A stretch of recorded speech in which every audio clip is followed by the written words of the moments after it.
Hi friends, అందరికీ నమస్తే. నేను మీ దామోదర్ రెడ్డి. మీరు చూస్తున్నారు ఏవన్ న్యూస్ ఛానల్. ఫ్రెండ్స్, ఇక మనం నిరుద్యోగ ఉద్యమం మొదలు పెట్టాల్సిన సమయం వచ్చింది, ఆసన్నమైంది కూడా మనకు అనిపిస్తూ ఉంది. ఎందుకంటే వీళ్ళు ఊకుంటున్నా కొద్ది ఇంకా రెచ్చిపోతూ ఉన్నారు, నిరుద్యోగులను రెచ్చగొట్టే ప్రయత్నం చేస్తూ ఉన్నారు. ఈరోజు చూసుకున్నట్టయితే 60 సంవత్సరాలు ఉన్నటువంటి ఉద్యోగ విరమణ వయసుని 65 చేశారు. 65 నుంచి ఈయన 70 చేయడానికి ఉన్నాడు. 70 నుంచి 75, అవసరమైతే 100 కూడా చేసేటట్టున్నాడు. మనం ఏం సపోర్ట్ చేయకుంటుంటే మనం ఇట్లనే ఉంటే ఇట్నే అయిపోతే మన జీవితాలు అంతా ఇట్నే కూర్చొని ఉంటే ఇట్నే ఉంటుంది. వాళ్ళు చేసుకుంటే ఉంటారు. మన లైఫ్ లాంగ్ ఇట్లా నిరుద్యోగం మిగిలిపోతాం. ఎట్లా మరి ఎట్లా? ఇప్పుడు ఎవరికి వాళ్ళు నా కోసం నేను పోరాడుతున్నా, నా కోసం నేను బయటికి రావాలని చెప్పేసి అనుకుంటే సక్సెస్ అవుతుంది. అంతేగాని ఎవరో చేస్తారులే మాకు న్యాయం జరుగుతుంది అనుకుంటే ఎట్లా? అది కరెక్ట్ కాదు కదా మిత్రులారా. ఇక ఆసన్నమైంది సమయం. జూన్ 12 డెడ్లైన్ పెడుతున్నాను నేనైతే. జూన్ 12వ తారీఖు లోపు ఖచ్చితంగా నోటిఫికేషన్ రాకపోతే మాత్రం అవసరమైతే మరొక అమర నిరాహార దీక్షకు దిగడానికైనా సిద్ధంగా ఉన్నాను. నాతో పాటు ఒక 10 మంది మిత్రులు కూడా ఉన్నారు. అది ఎక్కడ చేస్తామని చెప్పేసి మేము చెప్పాం. అవసరమైతే అమర నిరాహార దీక్ష చేయడానికి కూడా సిద్ధంగా ఉన్నాం మేము. ఎందుకంటే ఇక చాలా ఇప్పటికే విసిగిపోయినాం. ఇప్పటికే మా రక్తం మరిగిపోతా ఉంది. ఇక సరే ఇక్కడే నోటిఫికేషన్ ఇస్తారేమో అని చెప్పేసి మీ కలబొల్లి మాటలు కబుర్లు వినుకుంటున్నాం. కానీ ఇక మీ మాటలు వినే ఓపిక లేదు. మీరు నిజంగా నోటిఫికేషన్ ఇస్తామన్నా కానీ మాకు నమ్మే పరిస్థితి లేదు. కనీసం ఆ జీపీఓ నోటిఫికేషన్ అయినా సరే జూన్ 2 పరంగా వస్తాయని చెప్పేసి అనుకుంటే పొంగులేటి శ్రీనివాసరెడ్డి గారు ఏం మాట్లాడుతున్నారు? ఆల్రెడీ రెవెన్యూలో ఉన్నటువంటి వేరే వాళ్ళతోనే భర్తీ చేస్తూ ఉన్నాడు. వీళ్ళు మాట్లాడే ప్రయత్నం చేస్తూ ఉన్నారు. కాబట్టి జిల్లాలో ఉన్న నిరుద్యోగులారా ఇక ఉద్యమానికి సిద్ధంగా అండి. మనం రోజుకు ఒక ప్రోగ్రాం చేస్తేనే మనం ఖచ్చితంగా సక్సెస్ అయితే ముందరికి పోతాం. ఎందుకంటే ఆనాడు తెలంగాణ ఉద్యమంలో రోజుకు ఒక ప్రోగ్రాం చేసుకుంటూ పోయినాం కాబట్టి సక్సెస్ అయినాం. మిలియన్ మార్చ్ కానీ, వంట వరపు కానీ, మిగతా ప్రోగ్రామ్, సడక్ బంద్ కానీ, సకల జనుల సమ్మె కానీ, ఇవన్నీ ఒక తర్వాత ఒకటి ఉదాహరణ తర్వాత ఒక ప్రణాళిక ప్రకారం చేసుకుంటూ పోయినాం కాబట్టి మనం సక్సెస్ అయినాం. ఆనాడు గ్రూప్ 2 వాయిదా కోసం కూడా అశోక్ నగర్ సిగ్నల్లో మనం అనుకోని ప్లాన్ చేసినాం కాబట్టి కరెక్ట్గా నేను అనేది సరే అనుకోని ప్లాన్ చేసినాం కాబట్టి సక్సెస్ అయింది. గ్రూప్ 2 వాయిదా పడ్డది. నేను చెప్పేది అంటే మిత్రులారా, ఫైనల్గా చేస్తే ఒకసారి గట్టిగా చేయాలి, కొడితే కుంభస్థలాన్ని బద్దలు కొట్టాలి. నేను మళ్ళీ చెప్తున్నా, ఇక్కడ ఏం చేసినా అందరు నిరుద్యోగుల కోసం నేను మళ్ళీ చెప్తున్నా, మీరు మీకోసం పోరాడుతున్నాం. మేము బయటికి రావాలి అనే స్పృహ లేనంత కాలం కూడా మేము ఎవరైనా ఏం చేయలేం. నేనైనా ఇంకా వేరే వాళ్ళైనా ఎవరైనా సరే. ఎందుకంటే చూసుకోవచ్చు మీరు కూడా. ఎందుకంటే మనం ఏం చేసినా కానీ దున్నపోతు మీద వానపడ్డాడు కదా, కనీసం చీమ కుట్టినట్టు కూడా లేకుండా ఉన్నది ప్రభుత్వానికి. ఎందుకంటే వీళ్ళేదో గ్రూప్లోనే పొట్లాడుతారు అని బయటకు వచ్చి పొట్లాడలేదు, వీళ్ళకి అంత సీన్ లేదు అన్నట్టు ఇంటెలిజెన్స్ రిపోర్ట్ పోయింది పైకాడ. కాబట్టి ఇకనైనా మేలుకోండి. నీ ఉద్యోగం కోసం నువ్వు రావాలి. ఇక నేను నిరుద్యోగ గర్జన అని చెప్పేసి కూడా దీన్ని మొదలు పెడతా ఉన్నా. దీని పేరు కూడా నిరుద్యోగ గర్జన, తెలంగాణ నిరుద్యోగ గర్జన అని చెప్పేసి కూడా నామకరణం చేస్తూ ఉన్నా. ఇంకా తప్పదు. ఇక గుద్ది గుంజుకున్న తర్వాత సంగతి మన హక్కుల కోసం ఇక అడక తినడం ఇక వద్దు. చూద్దాం, ఎంత దూరం అంత దూరం పోదాం తర్వాత సంగతి. దీనమ్మ వస్తే ఉద్యోగం, పోతే ప్రాణాలు అన్నట్టు ఇక చేయాల్సినట్టు ఇక దిగాల్సిందే తప్పదుగా. ఇక నీ కూడా ఇన్ని రోజులు ఓపిక పట్టి సరే వస్తుంది నోటిఫికేషన్ అని చెప్పేసి ఎదురు చూస్తూ ఉంటే ఇక మంచితనాన్ని వీళ్ళు అలసితనాన్ని తీసుకొని ఏ నోటిఫికేషన్ లేకుండా ఏది లేకుండా ఆల్లేదు సూళ్ళే అన్నట్టు మాట్లాడే ప్రయత్నం చేస్తూ ఉన్నారు. మొన్న జూన్ 2వ తారీఖు నాడైనా సరే కనీసం ఆ ఉద్యోగ అంటే ఆల్రెడీ రివైజ్డ్ జాబ్ క్యాలెండర్ మీద కనీసం వాటి ప్రకారమైన ఉద్యోగ నోటిఫికేషన్లు ఇస్తాం, పలానా తేదీలను ప్రకటిస్తారని చెప్పేసి అనుకున్నా కానీ దాని గురించి ఊసేలేదు. ఒక జాబ్ క్యాలెండర్ గురించి తప్ప మిగతా అన్నిటి గురించి మాట్లాడండి సీఎం రేవంత్ రెడ్డి గారు. ఎందుకు ఇంత తిన్న చూపు? ఎందుకు నిరుద్యోగం ఇట్లా విస్మరిస్తూ ఉన్నారు? ఆనాడు నిరుద్యోగులను వాడుకున్న అధికారులు ఉన్నటువంటి కొంతమంది పెద్దలు ఇప్పుడు ఎందుకు బయటకు రావట్లేదు? ఎందుకు నోరు మీద పెట్టలేదు? టీజీపీఎస్సీ తరఫున బస్సు యాత్ర చేసినటువంటి నిరుద్యోగ అభ్యర్థులు వాళ్ళు కూడా ఎందుకు బయటకు రావట్లేదు? మీకు ఏమైనా ప్యాకేజ్ ఇస్తామని చెప్పిరా? మీరు కూడా ఎందుకు బయటకు రావట్లేదు? అసలు నాకు అర్థం కావట్లా. ఎందుకంటే ఆనాడు బస్సు యాత్ర చేసింది మీరు కాబట్టి మీరు కూడా ఖచ్చితంగా పాల్గొనాల్సిన అవసరం ఉండేది దేంట్లోనైనా. మీరు ఎందుకు బయటకు రావట్లేదు? పేదవాళ్ళు కూడా ఎందుకు బయటకు రావట్లేదు? అంటే పదవులు రాగానే పెదవులు మూసుకుంటారా? మేము బరాబరి చెప్తున్నాం, ఖచ్చితంగా మరొక ఉద్యమం మొదలవుతుంది, స్టార్ట్ చేయబోతా ఉన్నాం కూడా.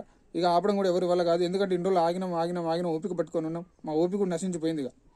ఎందుకంటే గత ప్రభుత్వంలో ఏం జరిగిందో మీకు కూడా తెలుసు. నిరుద్యోగులతో పెట్టుకుంటే, స్టడీ చైర్తో పెట్టుకుంటే సీఎం చైర్ కూడా కదిలిపోతుంది, కూలిపోతుంది, ఏమైనా జరుగుతుంది. త్వరలో లోకల్ బాడీ ఎలక్షన్స్ కూడా ఉన్నాయి, అది గుర్తుపెట్టుకోండి. అతనైతే ప్రతి ఒక్కరు కూడా ఇండిపెండెంట్గా పోటీ చేస్తాం, లేదంటే కాంగ్రెస్ పార్టీకి వ్యతిరేకంగా ప్రచారం చేస్తాం ఊళ్ళలో కూడా. మీ పరువు పోకముందే ఇప్పటికైనా సరే మీ మాట నిలబెట్టుకొని నిరుద్యోగులకి అండగా ఉంటూ మీరు ఇచ్చిన మాట ప్రకారం ఉద్యోగ నోటిఫికేషన్ చేసే ప్రయత్నం చేయండి. అర్థమవుతుందా?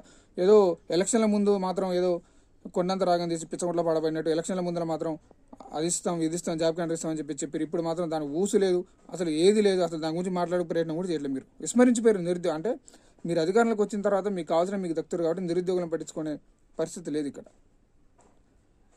కాబట్టి చెప్తా ఉన్నా, నిరుద్యోగులారా ఇక మరొక యుద్ధానికి మీరు సిద్ధంగా ఉండండి. ఖచ్చితంగా చేయాల్సిందే. ఎందుకంటే నీకు అన్యాయం జరిగినప్పుడు నువ్వు రోడ్డు మీదకి వచ్చి ప్రశ్నిస్తేనే నీకు న్యాయం జరుగుతుంది. చరిత్రలో ఏది చూసుకున్నా సరే, ఏదైనా సరే ఉద్యమం ద్వారా సాధించుకున్నాం. మన ఇండియాకి స్వతంత్రం అయితేనేమి, తెలంగాణ అయితేనేమి, మిగతా ఏదైనా సరే, ఏది చేసినా సరే ఉద్యమం చేసి సాధించుకున్నాం. కాబట్టి ఖచ్చితంగా ఉద్యమం చేయాల్సిందే. ఏది చేసినా కానీ శాంతియుతంగా చేసే ప్రయత్నం చేద్దాం. అహింసా మార్గంలోనే మనకున్న హక్కుల ప్రకారం వాటి ప్రకారం చేసే ప్రయత్నం చేద్దాం. కాబట్టి ఇక మీరైతే సిద్ధంగా ఉండండి నిరుద్యోగులారా. ఇక సమర శంకర్ నేను పూరిస్తా, అది నేను పూరించినా ఎవరు పూరించినా ఏది చూసినా అందరం అయితే కలిసి చేసే ప్రయత్నం చేస్తే బాగుంటుంది. ఎందుకంటే కలిసి కట్టుగా చేస్తేనే సక్సెస్ అవుతుంది అది ఏదైనా సరే. కాబట్టి ఇక మీరు కూడా సిద్ధంగా ఉండాలి, రెడీగా ఉండాలి, యుద్ధానికి సిద్ధంగా ఉండండి. బోర్డర్ దగ్గర అన్నీ తీసుకొని రెడీగా ఉండండి. నేను మళ్ళీ చెప్తున్నా, జూన్ 12వ తారీఖు లోపు, అంటే మీకు డెడ్లైన్ ఇస్తున్నాం, అంటే ఈ లోపు ఏదో కార్యాచరణ చేస్తుంటాం. కానీ జూన్ 12 తర్వాత అగ్నిగుండం అవుతుంది తెలంగాణ. నేను చెప్తున్నా, జూన్ 12 తర్వాత ఒక నిరుద్యోగ సెగ తగులుతుంది. మొత్తం జిల్లా వ్యాప్తంగా ఉన్న ప్రతి జిల్లాలో ఉన్నటువంటి నిరుద్యోగులను ప్రతి ఒక్క లైబ్రరీ తీసుకొని, ప్రతి లైబ్రరీ నుంచి ఒక కమిటీ వేసి ఒక లైబ్రరీ సుమారు 1,00,000 మందితో ర్యాలీ తీస్తాం. అది ఎక్కడి నుంచి ఎక్కడి వరకు మాకు తెలుసు, ఎందుకంటే ఆల్రెడీ మేము చేసే వాడుకు మేము చేస్తూనే ఉన్నాం వెనక నుంచి. కాబట్టి ప్రతి జిల్లాలో ఉన్నటువంటి ప్రతి గ్రంథాలయంలో ఉన్నటువంటి నిరుద్యోగులని, విద్యార్థులని అందరినీ ఏకం చేసుకొని ఖచ్చితంగా ఒక 1,00,000 మందితో భారీ ర్యాలీ తీస్తాం. తెలంగాణ మొత్తం 6 రోజులు అదే మాట్లాడుకోవాలి. కొడితే రాహుల్ గాంధీకి వినపడాలి అది. అంటే రాహుల్ గాంధీకి అక్కడ మంట పెడితే ఇక్కడ రేవంత్ రెడ్డికి సెగ తగులుతుంది. కాబట్టి ఇక్కడ ఏం చేసినా పట్టించుకోండి, నాదులు లేడు ఈయన, ఏం చేసినా పట్టించుకోలే. కాబట్టి ఇక మనం సమయం వచ్చింది, సమయం ఆసన్నమైంది మిత్రులారా. ఇక కళ్ళు మూసుకొని దూకుడే ఉన్నది తర్వాత సంగతి. కాబట్టి మీరైతే సిద్ధంగా ఉండండి. జూన్ 12 లోపు, నేను మళ్ళీ చెప్తున్నా, జూన్ 12 లోపు ఉద్యోగ నోటిఫికేషన్ రాకపోతే మరొక అమర నిరాహార దీక్షకు సిద్ధంగా ఉన్నాం. లేకపోతే ఇంకా ఏదైనా చేయడానికి కూడా సిద్ధంగా ఉన్నాం నిరుద్యోగుల కోసం. ఎందుకంటే నిరుద్యోగులు మిమ్మల్ని నమ్ముకురు, మీరు నమ్ముకునేంత ఎంతగా నమ్మిరంటే నిరుద్యోగులు మిమ్మల్ని జాబ్ క్యాండిడేట్స్ అని చెప్పేసి అంటే ఊళ్ళలో తిరిగి వాళ్ళ అమ్మ అయ్యా కాళ్ళు మొక్కడం మీతో ఓట్లు ఇప్పించారు. మీరు మాత్రం నిరుద్యోగులను స్మరించే ప్రయత్నం చేస్తూ ఉన్నారు. కాబట్టి ఇక సిద్ధంగా ఉండండి. అండ్ అలాగే మనకి ఒక టీజీపీఎస్సీ అండ్ టీఎస్ఎల్పీఆర్బీ అని చెప్పేసి కూడా ఒక మనకి టెలిగ్రామ్ గ్రూప్ ఉంది. ఆ టెలిగ్రామ్ గ్రూప్ యూట్యూబ్ కింద లింక్ ఇస్తా. కాబట్టి అందరూ దానిలో జాయిన్ కండి. ఎందుకంటే మన సంఖ్య ఎంత పెద్దగా ఉంటే మనకు అంత మంచిది. ఎందుకంటే సుమారు మన గ్రూప్లో ఒక 50,000 మంది జాయిన్ అయ్యారు అనుకోండి. మనం ఏ ప్రోగ్రామ్ పెట్టాలనుకున్నా పలానా ప్రోగ్రామ్ అని చెప్పేసి పెడితే అలా నుంచి సుమారు ఒక 10,000 మంది వచ్చినా సక్సెస్ అవుతాం. అంతేగాని ఇక ప్రతిసారి తిరుగుకుంటూ అంటే కొంతమంది వచ్చేటోళ్ళు కూడా మధ్య నుంచి మళ్ళీ ఎన్నికి పోతారు. కాబట్టి మీరు మన గ్రూప్లో జాయిన్ చేసే ప్రయత్నం చేయండి. అండ్ అలాగే ఇక్కడ మీకు ఇంకో విషయం కూడా చెప్పాలి. మనం ఎంత పెద్ద ఎత్తున చేసినా ఏం చేసినా ఏ మీడియా ఛానల్ కూడా మనం కవర్ చేయట్లా. నేను ఇంతవరకు మిమ్మల్ని ఎప్పుడు అడగలేదు, ఇప్పుడు అడుగుతున్నా. కాబట్టి మన ఛానల్ అందరికీ షేర్ చేయండి, అందరూ సబ్స్క్రైబ్ చేసుకోండి, అందరూ లైక్ చేయండి, కింద కామెంట్స్ కూడా పెట్టే ప్రయత్నం చేయండి. ఎందుకంటే ఇది మన ఛానల్, నిరుద్యోగుల కోసం ఏర్పడే ఛానల్.